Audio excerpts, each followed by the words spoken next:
When Daniel moved to the countryside, he was looking for peace and quiet. The old farmhouse he bought was perfect, except for the decrepit stone well in the backyard. It was covered with a heavy wooden lid nailed shut. The locals avoided talking about it, and when he asked about the well at the nearby grocery store, he received only nervous glances and muttered warnings. Leave it alone. For a while he heeded the advice. But as days passed, curiosity got the better of him. One evening, Daniel grabbed a crowbar, went out to the well and pried the lid off. The air around it seemed colder, heavier. He shined his flashlight down into the darkness.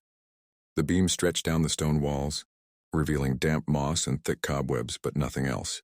He dropped a stone, waiting for a splash. It never came. That night he heard it for the first time, a faint whispering from the backyard.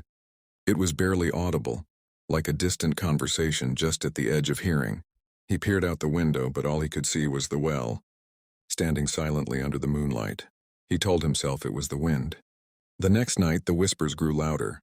They formed words, soft, pleading words. Help me, please, I'm down here. Daniel's skin prickled. He tried to ignore it, but the voice grew more desperate. Please help me. I'm so cold. By the third night, he couldn't take it anymore. Armed with a flashlight and rope, he went to the well. Who's down there? He called. The voice echoed back, weak and trembling. I've been trapped. Please help me. Heart pounding, Daniel tied the rope around a post and lowered himself into the well. The air became colder and damper the deeper he went. The voice became clearer, a raspy whisper right in his ear. Closer, please. He was almost at the bottom when the rope jerked and he lost his grip.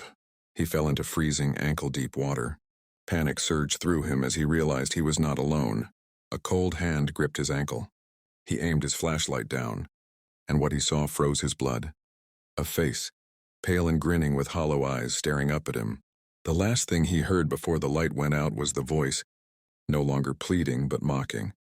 Got you. The whispers still drift up from the well, louder now, calling for the next fool to come along.